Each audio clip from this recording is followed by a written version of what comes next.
조갑제 TV 시청자 여러분 안녕하십니까? 2022년 1월 20일 정오입니다.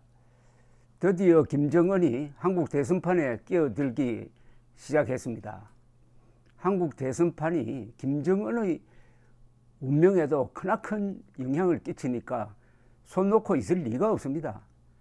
그러니까 계속 미사일 발사 실험을 해가지고 긴장을 조성을 하고, 오늘은 또 ICBM 발사나 또는 핵실험을 할 용의가 있다는 뜻을 밝혔습니다. 이것은 내년 올해 3월 9일 다가오는 3월 9일 선거에 영향을 끼치려고 하는 거죠. 전쟁 공포 분위기를 조성을 해가지고 윤석열을 찍으면 전쟁 난다 하는 이런 프레임을 만들려고 하는 것으로 보입니다. 여기에 만약 또 푸틴이 러시아 군대를 동원해 가지고 우크라이나로 침공하면은 완전히 전쟁 분위기가 될 겁니다. 이럴 때 우리 국민들이 정신 차려야 합니다. 우리는 우크라이나가 왜 당하느냐를 봐야 합니다. 핵을 포기했고 동맹을 만들지 못하니까 당하는 겁니다. 김정은에 왜 대한민국이 당할 수 있느냐? 우리가 핵을 포기했지만 아직은 한미일 동맹이 있습니다. 그런데 이재명 정권이 들었으면 한미일 동맹 해체로 갈 겁니다. 그러면 대한민국은 우크라이나 꼴이 되는 거죠. 이재명 되면 우크라이나 된다. 이재명 되면은 우크라이나 된다. 이 프레임을 먼저 만들어내야 합니다. 북한은 미국 바이든 대통령 취임 1주년에 맞춰가지고 대륙간 탄도미사일과 핵실험 재개를 시사했다고 언론이 보도를 하는데, 저는 이건 잘못 본 거라고 생각합니다.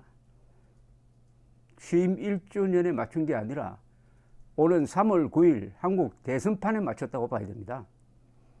새해 들어 극초음속 미사일과 탄도미사일 도발을 연속 4차례 강행한 북한이 또 도발 수위를 더 높이겠다는 겁니다. 조선중앙통신은 노동당 중앙위원회가 김정은 총비서가 참석한 가운데 제8기 제6차 정치국 회의를 열어가지고 대응 방안을 논의했다고 밝히고, 취임 1주년, 오늘입니다. 바로 오늘 취임 1주년 기자회견을 앞둔 시점에서 이런 이야기를 했는데, 바이든 대통령 취임 기자회견은 이미 끝났습니다. 통신은 우리가 선결적으로 주동적으로 취하였던 신뢰 구축 조치들을 전면 제고하고 잠정 중지했던 모든 활동들을 재가동하는 문제를 신속히 검토해 볼 때 대한 지시를 해당 부문에 포치했다. 여기서 잠정 중지했던 모든 활동이 바로 ICBM 발사와 핵실험을 트럼프 때 싱가포르 회담 전후하면서부터 중단한 그것을 다시 시작하겠다는 공갈이라고 보면 되겠죠. 북한은 2018년 4월 노동당 중앙위원회 전원회의에서 핵실험장 폐기와 함께 핵실험 및 ICBM 시험 발사를 중단하겠다고 선언한 바 있는데, 이와 관련해 가지고 조선중앙통신은 정치국은 싱가포르 조미 순회 회담 이후 우리가 정세 완화의 대국면을 유지하기 위해 기울인 성의 있는 노력에도 불구하고 미국의 적대시 정책과 군사적 위협이 더 이상 묵과할 수 없는 위험 개선에 이르렀다고 평가했다. 국가의 존엄과 국권, 국익을 수호하기 위한 우리의 물리적 힘을 더 믿음직하고 확실하게 따지는 실제적인 행동으로 넘어가야 한다. 회의에서는 최근 미국이 우리 국가의 정당한 주권 행사를 부당하게 걸고들면서 무분별하게 책동하고 있는 데 대한 자료가 통보되었다.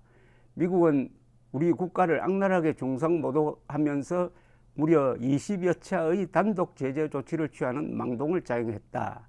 특히 현 미 행정부는 우리의 자위권을 거세하기 위한 책동에 집요하게 매달리고 있다. 등등등등 이야기를 했는데, 요지는 그동안 중단했던 2018년 이후 중단했던 ICBM 그리고 핵실험을 하겠다는 공갈인데 이게 실제 할지 안 할지는 모릅니다. 이것은 ICBM을 쏘면은 그때 미국은 가만히 있지 않습니다. ICBM 발사는 바로 미국 본토에 대한 위협이고, 북한이 스스로 핵 소형화에 성공했다고 하니까 그 발사한 미사일이 날아가는 한 20분 내지 30분 동안 미국은 여기에 핵무기가 실려 있는지 없는지를 알 수가 없습니다. 그럼 그 기간에 미국이 북한을 때릴 수도 있습니다. 그러니까 ICBM 발사를 함부로 했다가는 선제 공격당할 위험도 있으니까 지금 말은 그렇게 하지만은 이것은 다분히 오는 3월 9일 대선에서 전쟁 분위기를 고조시켜가지고 전쟁이냐 평화냐 한국 유권자들이 선택하라, 이렇게 국면을 만들려고 하는 게 분명합니다.